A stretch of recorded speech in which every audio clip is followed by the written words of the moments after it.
ಮಾಧ್ಯಮದ ಎಲ್ಲ ಮಿತ್ರರಿಗೂ ನಮಸ್ಕಾರಗಳು. ಸ್ವಲ್ಪ ತಡ ಆಯಿತು, ಕ್ಷಮಿಸಬೇಕು.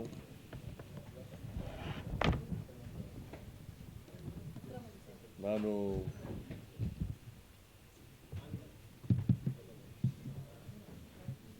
ಶಾಸಕರುಗಳು ಅಧಿಕಾರಿಗಳ ಜೊತೆ ಸಭೆ ಮಾಡ್ತಾ ಇರೋದ್ರಿಂದ ಸ್ವಲ್ಪ ನಿಧಾನ ಆಯಿತು. ಜಾಸ್ತಿ ಇನ್ನೂ ಮಾಡಬೇಕಾ?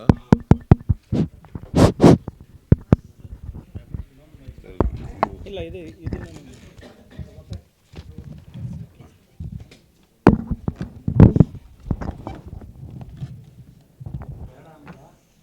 ಕೇಳಿಸ್ತಾ ಇದೆ ಈಗ?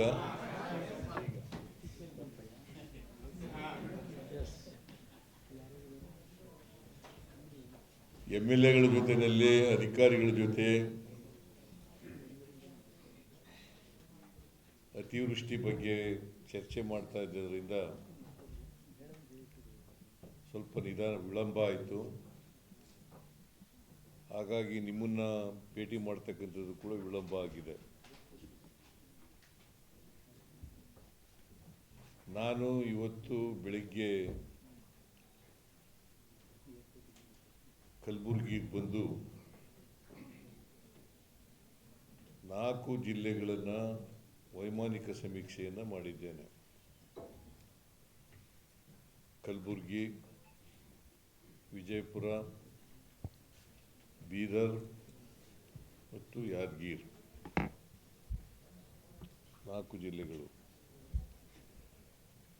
4 ಜಿಲ್ಲೆಗಳ ಅಧಿಕಾರಿಗಳನ್ನು ಕೂಡ ಇಲ್ಲಿಗೆ ಕರೆದಿದ್ದೆ. ಜಿಲ್ಲಾಧಿಕಾರಿಗಳು ಮತ್ತು ಇತರ ಅಧಿಕಾರಿಗಳನ್ನು, CEOಗಳು, ಅಗ್ರಿಕಲ್ಚರ್ ಡಿಪಾರ್ಟ್ಮೆಂಟ್ನವರು ಮತ್ತು ಇತರ ಜಿಲ್ಲಾ ಮಟ್ಟದ ಅಧಿಕಾರಿಗಳನ್ನು ಕೂಡ ಇಲ್ಲಿಗೆ ಕರೆದಿದ್ದೆ. ಸೊ ಬೆಳಿಗ್ಗೆ ನಾನು, ಕೃಷ್ಣ ಬೈರೇಗೌಡ ರೆವಿನ್ಯೂ ಮಂತ್ರಿಗಳು, ಪ್ರಿಯಾಂಕ್ ಖರ್ಗೆ ಗ್ರಾಮೀಣಾಭಿವೃದ್ಧಿ ಸಚಿವರು, MB ಪಾಟೀಲ್ರು ಕೈಗಾರಿಕಾ ಸಚಿವರು, ಅವರು ಮತ್ತು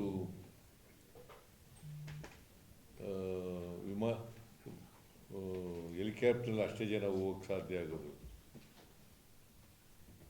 ಇವರು ಹೋಗ್ಬೇಕಾಯ್ತು. ಯಾದಗಿರಿ ಮುಖ್ಯಮಂತ್ರಿಗಳು ಯಾದಗಿರಿನ ಜಿಲ್ಲಾ ಉಸ್ತುವಾರಿ ಸಚಿವರು ಮಾಡಬೇಕಾಗಿತ್ತು.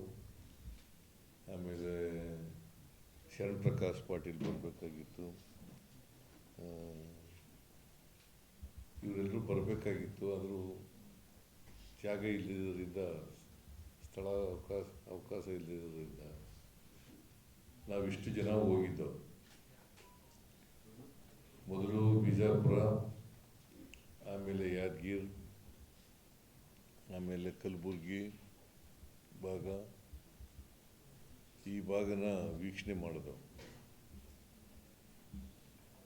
ಒಂದು ಮಳೆ ಜಾಸ್ತಿ ಆಗಿರೋದು ಈ ಸಾರಿ. ಎರಡನೇದು, ಮಹಾರಾಷ್ಟ್ರದಿಂದ ಭೀಮಾ ನದಿಗೆ ನೀರು ಜಾಸ್ತಿ ಬಂದಿರತಕ್ಕಂಥದ್ದು, ಇನ್ಫ್ಲೋ ಜಾಸ್ತಿ ಆಗಿರ್ತಕ್ಕಂಥದ್ದು. ಸೊ ಹಾಗಾಗಿ ಭೀಮಾ ನದಿನಲ್ಲಿ ಇತ್ತೀಚಿನ ವರ್ಷಗಳಲ್ಲಿ ಇಷ್ಟೊಂದು ನೀರು ದೊಡ್ಡ ಪ್ರಮಾಣದಲ್ಲಿ ಬಂದಿರಲಿಲ್ಲ. ಅದು ಒಂದು. ಎರಡನೇದು, ಮಳೆನೂ ಕೂಡ ಜಾಸ್ತಿ ಬಿದ್ದಿದೆ. ವಿಶೇಷವಾಗಿ ಆಗಸ್ಟ್ನಲ್ಲಿ, ಸೆಪ್ಟೆಂಬರ್ನಲ್ಲಿ ಜಾಸ್ತಿ ಮಳೆಯಾಗಿದೆ.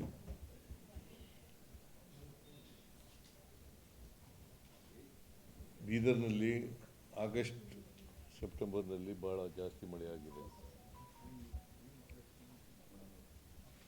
ಕಲಬುರಗಿನಲ್ಲಿ ಸೆಪ್ಟೆಂಬರ್ನಲ್ಲಿ ಜಾಸ್ತಿ ಮಳೆಯಾಗಿದೆ. ಯಾದಗಿರಿನಲ್ಲೂ ಕೂಡ ಸೆಪ್ಟೆಂಬರ್ನಲ್ಲಿ ಜಾಸ್ತಿ ಮಳೆಯಾಗಿದೆ. ವಿಜಯಪುರ, ಬಾಗಲಕೋಟೆನಲ್ಲೂ ಕೂಡ ಜಾಸ್ತಿ ಆಗಿದೆ. ಜೂನ್ ಜುಲೈನಲ್ಲಿ ಕಡಿಮೆ ಆಗಿತ್ತು.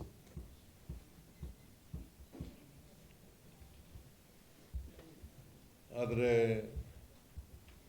ಆಗಸ್ಟ್ ಸೆಪ್ಟೆಂಬರ್ನಲ್ಲಿ ಜಾಸ್ತಿ ಆಗೋಯಿತು.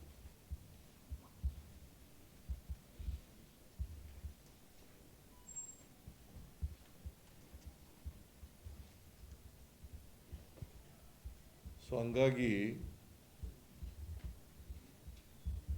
ನಮಗೆ ಈ ಸಾರಿ ರೈತರಿಗೆ ಬೆಳೆ ಹಾನಿಯಿಂದ ಭಾಳ ತೊಂದರೆ ಆಗಿದೆ.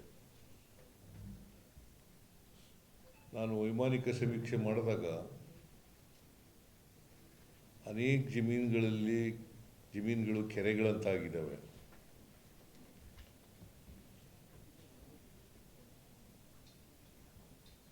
ರೈತರು 2 ಸಾರಿ ಬೆಳೆ ಹಾಕಿದ್ದೀವಿ ಅಂತ ಹೇಳ್ತಾ ಇದ್ದಾರೆ, 2 ಸಾರಿ ಬಿತ್ತನೆ ಮಾಡಿದ್ದೀವಿ ಅಂತ ಹೇಳ್ತಾ ಇದ್ದಾರೆ.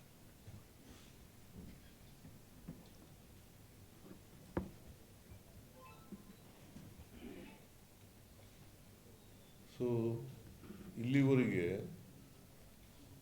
ಸುಮಾರು 10 ಲಕ್ಷ ಹೆಕ್ಟೇರ್ ಪ್ರದೇಶದಲ್ಲಿ ಬೆಳೆ ಹಾನಿಯಾಗಿದೆ.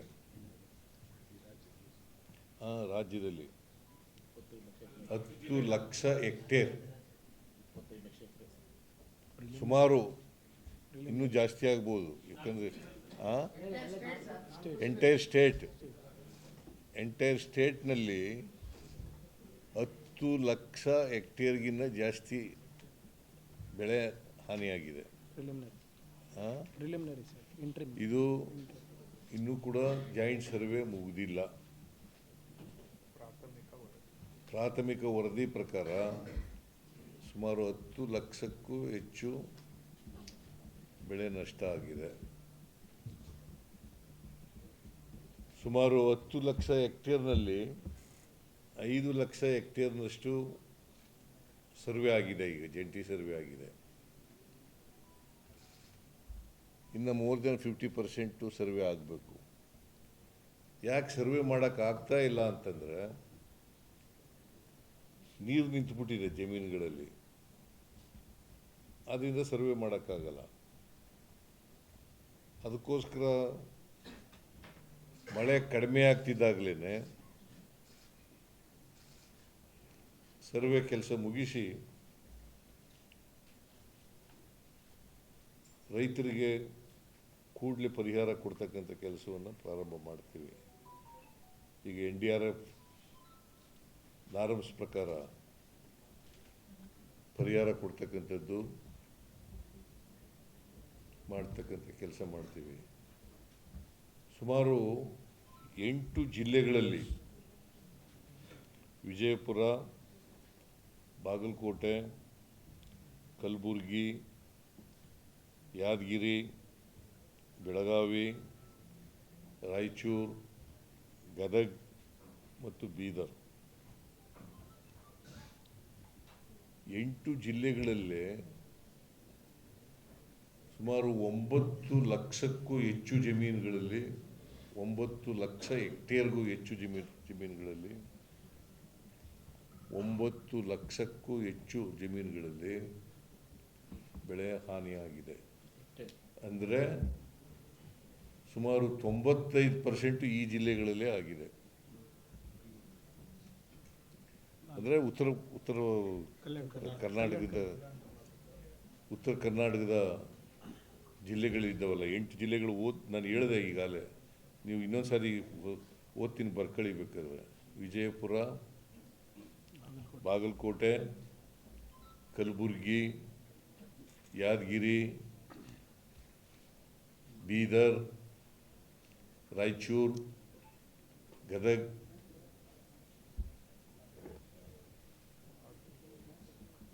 ಈ ಜಿಲ್ಲೆಗಳಲ್ಲಿ ಜಾಸ್ತಿ ಆಗಿದೆ. ಬೇರೆ ಜಿಲ್ಲೆಗಳಲ್ಲೂ ಕೂಡ ಆಗಿದೆ. ಹುಬ್ಬಳ್ಳಿ, ಧಾರವಾಡ.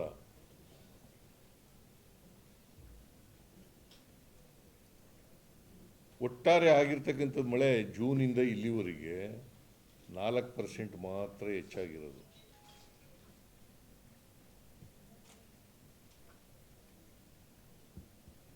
ಕಳೆದ ವರ್ಷಕ್ಕೆ ಕಂಪೇರ್ ಮಾಡಿದ್ರೆ ಈ ವರ್ಷ 4% ಜಾಸ್ತಿ ಆಗಿದೆ. ಕಳೆದ ವರ್ಷ 22% ಜಾಸ್ತಿ ಆಗಿದೆ.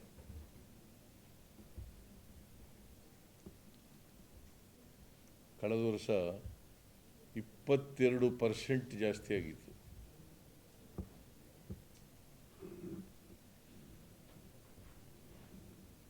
ಆದರೆ ಈಗಲೂ ಕೂಡ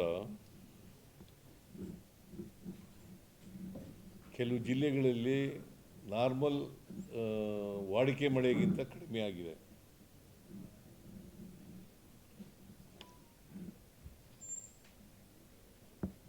ವಾಡಿಕೆ ಮಳೆಗಿಂತ ಕಡಿಮೆ ಆಗಿದೆ.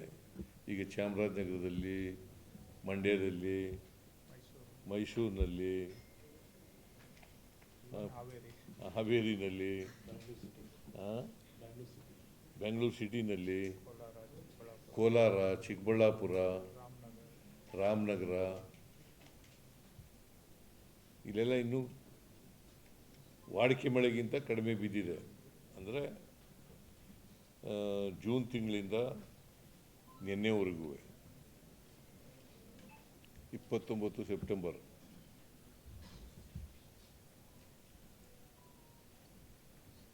ಈ ಜಿಲ್ಲೆಗಳಲ್ಲಿ ಜಾಸ್ತಿ ಆಗಿದೆ.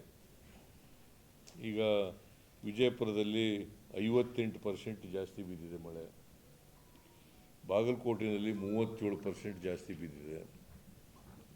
ಕಲಬುರಗಿನಲ್ಲಿ 34% ಜಾಸ್ತಿ ಬಿದ್ದಿದೆ. ಯಾದಗಿರಿನಲ್ಲಿ 29% ಜಾಸ್ತಿ ಬಿದ್ದಿದೆ. ಬೆಳಗಾವಿನಲ್ಲಿ 26% ಜಾಸ್ತಿ ಬಿದ್ದಿದೆ. ರಾಯಚೂರಿನಲ್ಲಿ 21%, ಗದಗನಲ್ಲಿ 17%, ಬೀದರ್ನಲ್ಲಿ 16%. ಹಿಂಗೆ ಕೆಲವು ಜಿಲ್ಲೆಗಳಲ್ಲಿ ಜಾಸ್ತಿ ಆಗಿದೆ ವಾಡಿಕೆ ಮಳೆಗಿಂತ, ಕೆಲವು ಜಿಲ್ಲೆಗಳಲ್ಲಿ ಕಡಿಮೆ ಆಗಿದೆ.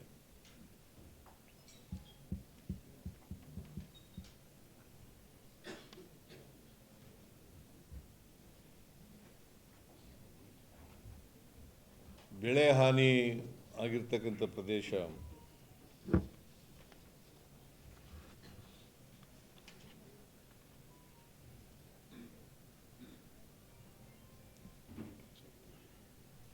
ಸುಮಾರು ಪ್ರಾಥಮಿಕ ಅಂದಾಜಿನ ಪ್ರಕಾರ, ಪ್ರಾಥಮಿಕ ಅಂದಾಜು, it's not A final survey report, ಪ್ರಾಥಮಿಕ ಅಂದಾಜು. ಈಗ ಯಾಕಂದರೆ 5 ಲಕ್ಷ ಹೆಕ್ಟೇರ್ ಅಷ್ಟೇ ಆಗಿರೋದು. 9,60,578 9,60,578 ಹೆಕ್ಟೇರ್ಗಳಷ್ಟು ಬೆಳೆ ಹಾನಿಯಾಗಿದೆ. ಇದರಲ್ಲಿ 8,88,953 ಹೆಕ್ಟೇರ್ಗಳಷ್ಟು ಕೃಷಿ ಬೆಳೆಗಳು,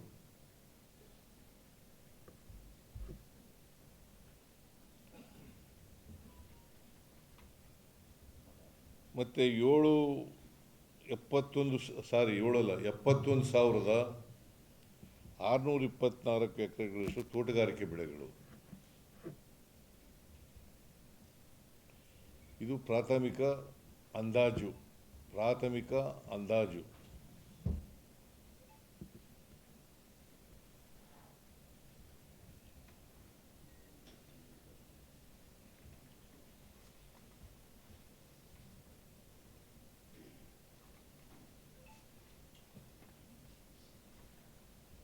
ಆಮೇಲೆ ಈ ಪ್ರವಾಹದಿಂದಾಗಿ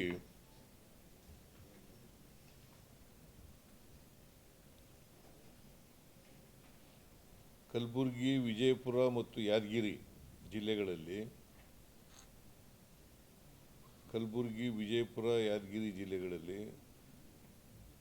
117 ಗ್ರಾಮಗಳು ತೊಂದರೆಗೊಳಗಾಗಿದ್ದಾವೆ.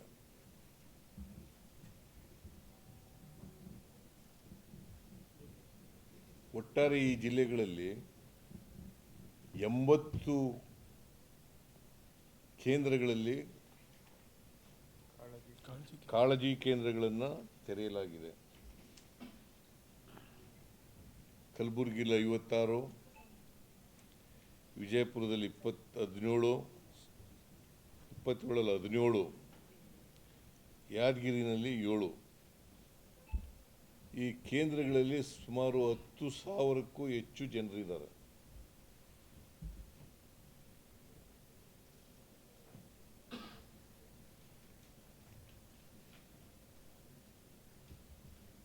ಮಾನವ ಹಾನಿ ಆಗಿರ್ತಕ್ಕಂಥದ್ದು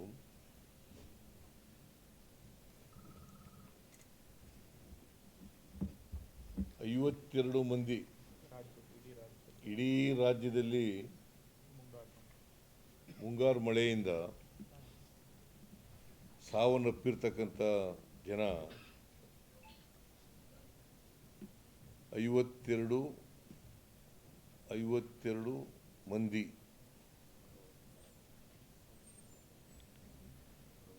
ಮನೆ ಮತ್ತು ಗೋಡ ಕುಸಿತದಿಂದ 15 ಜನ, ನೀರಿನಲ್ಲಿ ಮುಳುಗಿ ಅಥವಾ ಕೊಚ್ಚಿ ಹೋಗಿರ್ತಕ್ಕಂಥ ಜನ 23, ಮತ್ತು ಎಲ್ಲ ಜನರಿಗೂ ಕೂಡ ಪರಿಹಾರ ಕೊಟ್ಬಿಟ್ಟಿದ್ದೀವಿ.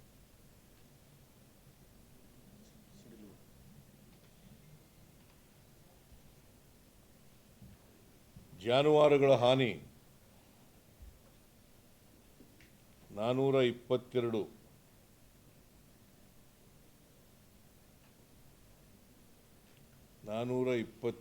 ಇವಕ್ಕೂ ಕೂಡ ಪರಿಹಾರ ಕೊಟ್ಟಿದ್ದೀವಿ. ಕೆಲವು ಮಾತ್ರ ಕೊಟ್ಟಿಲ್ಲ, ಅವಕ್ಕೆ ಕೊಡ್ತಾ ಇದ್ದೀವಿ. ಈಗ they are under the process.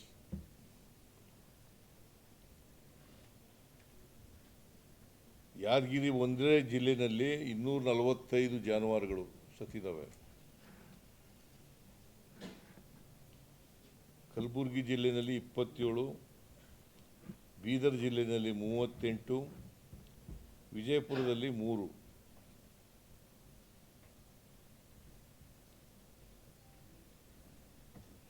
ಈ 422 ಜಾನುವಾರುಗಳ ಪೈಕಿ 407 ಜಾನುವಾರುಗಳಿಗೆ ಪರಿಹಾರ ಕೊಟ್ಟಿದ್ದೀವಿ.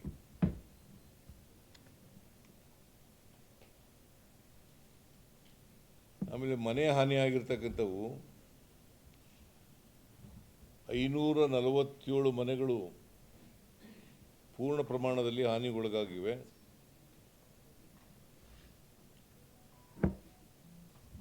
ನಾವು ಪೂರ್ಣ ಪ್ರಮಾಣದಲ್ಲಿ ಮನೆ ಹಾನಿಯಾಗಿದ್ದರೆ ಅಂಥ ಮನೆಗಳಿಗೆ 1,20,000 ರೂಪಾಯಿ ಕೊಡ್ತೀವಿ. ಜೊತೆಗೆ ಒಂದು ಮನೆಯನ್ನು ಕಟ್ಟಿಕೊಡ್ತಕ್ಕಂಥ ಕೆಲಸ ಮಾಡ್ತೀವಿ.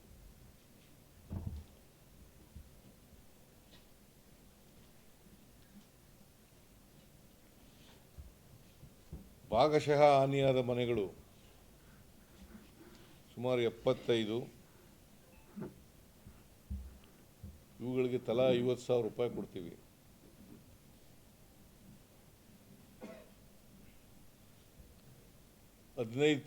ಇಂದ 20% ಹಾನಿಯಾಗಿರ್ತಕ್ಕಂಥ ಮನೆಗಳು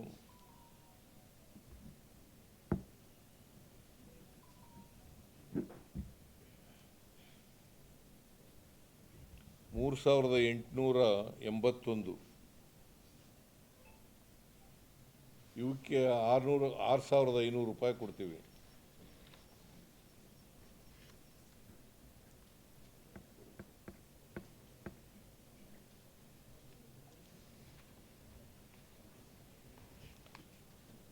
ಒಟ್ಟು ಮನೆಗಳಿಗೆ ಹಾನಿಯಾಗಿರ್ತಕ್ಕಂಥದ್ದಕ್ಕೆ ಕೊಟ್ಟಿರ್ತಕ್ಕಂಥ ಹಣ 23,12,00,000.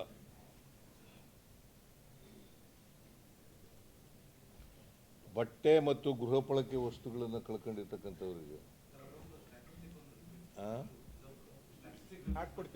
ಕಳ್ಸಿಕೊಡ್ತೀವಿ. ವಾಟ್ಸಪ್ಪಲ್ಲಿ ಹಾಕ್ತೀವಿ. ಪ್ರೆಸ್ ನೋಟ್ ಕಳಿಸ್ಕೊಡ್ತೀವಿ. ಕಳಿಸ್ತೀವಿ ಸರ್. ಕಳಿಸ್ಕೊಡ್ತಾರೆ. ನೀವು ಬರ್ಕೊಳಕ್ಕಾಗಲ್ವಾ? ಅವರು ಟೈಪ್ ಮಾಡ್ತಾರೆ ಸರ್. ಅವರು ಟೈಪ್ ಮಾಡಿ ಬರೆಯೋದು ಮರ್ತೋಗ್ಬಿಟ್ಟಿದ್ದಾರೆ ಸರ್.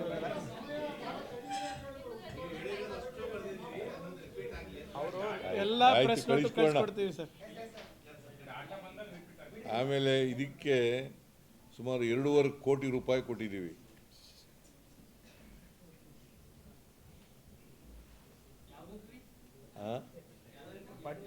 ಬಟ್ಟೆ, ದವಸ ಧಾನ್ಯ ವಸ್ತುಗಳು ನಾಶ ಆಗಿದ್ರೆ ಅಂತ್ಯಕ್ಕೆ ಸುಮಾರು ಇಲ್ಲಿವರೆಗೆ 2.5 ಕೋಟಿ ರೂಪಾಯಿ ಕೊಟ್ಟಿದ್ದೀವಿ. ಇನ್ನೂ ಕೊಡಬೇಕಾದ್ರೆ ಕೊಡ್ತೀವಿ.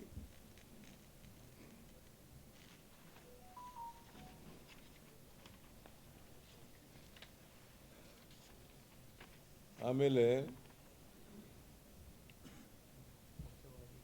ಮುಖ್ಯವಾಗಿ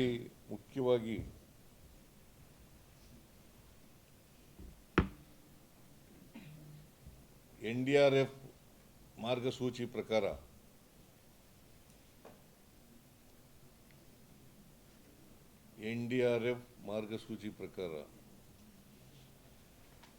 ಖುಷ್ಕಿ ಜಮೀನಿಗೆ 8,500 ರೂಪಾಯಿ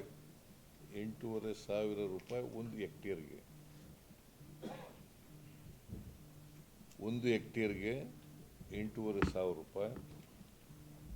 ನೀರಾವರಿ ಜಮೀನಿಗೆ 1 ಹೆಕ್ಟೇರ್ಗೆ 17,000 ರೂಪಾಯಿ. ಪೆರೇನಿಯಲ್ ಕ್ರಾಪ್ಸ್ ಅವಕ್ಕೆ 22,500 ರೂಪಾಯಿ. 22,500 ರೂಪಾಯಿ. ಈಗಾಗಲೇ ನಾನು ರೆವಿನ್ಯೂ ಮಂತ್ರಿಯವರಿಗೆ ಸೂಚನೆ ಕೊಟ್ಟಿದ್ದೀನಿ. ಜಂಟಿ ಸರ್ವೆ ಆದ ತಕ್ಷಣ ಕೂಡಲೇ ಅದನ್ನೆಲ್ಲ ಬಿಡುಗಡೆ ಮಾಡಬೇಕು ಅಂತೇಳಿ.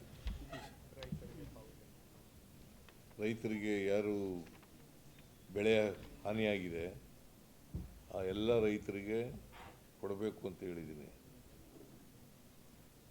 ನಾನು ಇವತ್ತು ತೀರ್ಮಾನ ಮಾಡಿದ್ದೀನಿ, ಹೆಚ್ಚುವರಿಯಾಗಿ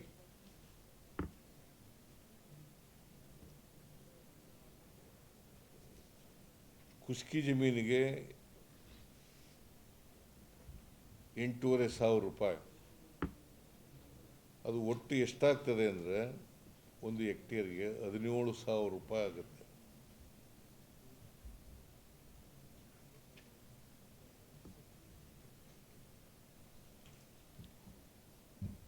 ನೀರಾವರಿ ಜಮೀನಿಗೆ 17,000 ರೂಪಾಯಿ ಪ್ಲಸ್ ಸರ್ಕಾರದಿಂದ ಹೆಚ್ಚುವರಿಯಾಗಿ 8,500 ರೂಪಾಯಿ, 22,500 ರೂಪಾಯಿ. 1 ಹೆಕ್ಟೇರ್ಗೆ 25,500 ರೂಪಾಯಿ. 17 ಪ್ಲಸ್ 8,500 ಅದು 25,500 ರೂಪಾಯಿ. 25,500 ನೀರಾವರಿಗೆ. ಆಮೇಲೆ ಪೆರೇನಿಯಲ್ ಕ್ರಾಪ್ಸ್ ಅವಕ್ಕೆ NDRF ನಾರ್ಮ್ಸ್ ಪ್ರಕಾರ 22,500 ರೂಪಾಯಿ. ಸರ್ಕಾರ ಹೆಚ್ಚುವರಿಯಾಗಿ ಕೊಡ್ತಕ್ಕಂಥದ್ದು 8,500 ರೂಪಾಯಿ.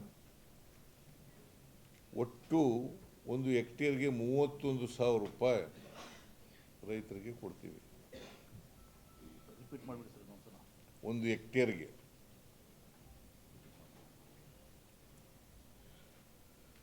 ಸೊ ಒಟ್ಟಾರೆಯಾಗಿ ರಾಜ್ಯ ಸರ್ಕಾರದಿಂದ ಹೆಚ್ಚುವರಿಯಾಗಿ ಖುಷ್ಕಿ ಬೆಳೆಗೆ 8,500 ರೂಪಾಯಿ, ನೀರಾವರಿ ಜಮೀನಿಗೆ 8,500 ರೂಪಾಯಿ, ಮತ್ತು ಬಹುವಾರ್ಷಿಕ ಬೆಳೆಗಳು ಪೆರೇನಿಯಲ್ ಕ್ರಾಪ್ಸ್ ಅವಕ್ಕೆ 8,500 ರೂಪಾಯಿ. ಅಂದರೆ 1 ಹೆಕ್ಟೇರಿಗೆ ರೈತರಿಗೆ ಖುಷ್ಕಿ ಬೆಳೆಗೆ 17,000 ರೂಪಾಯಿ ಸಿಗುತ್ತೆ ಒಟ್ಟಾರೆಯಾಗಿ.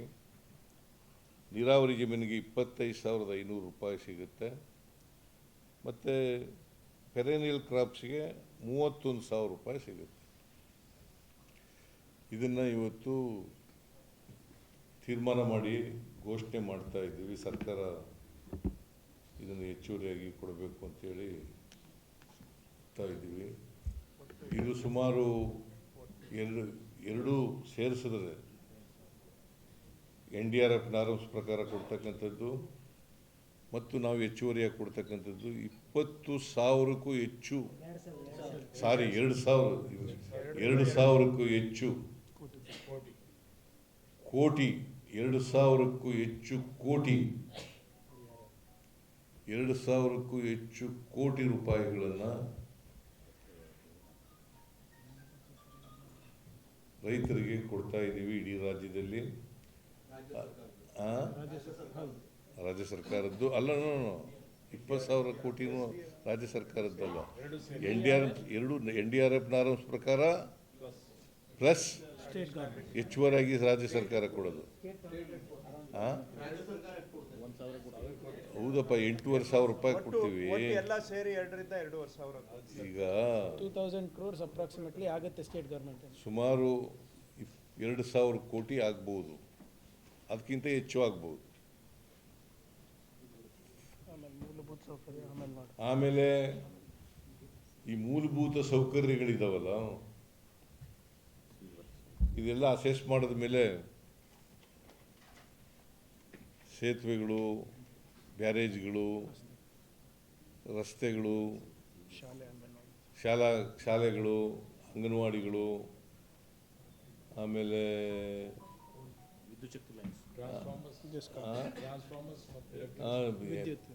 ಟ್ರಾನ್ಸ್ಫಾರ್ಮರ್ಸು, ಕಂಬಗಳು,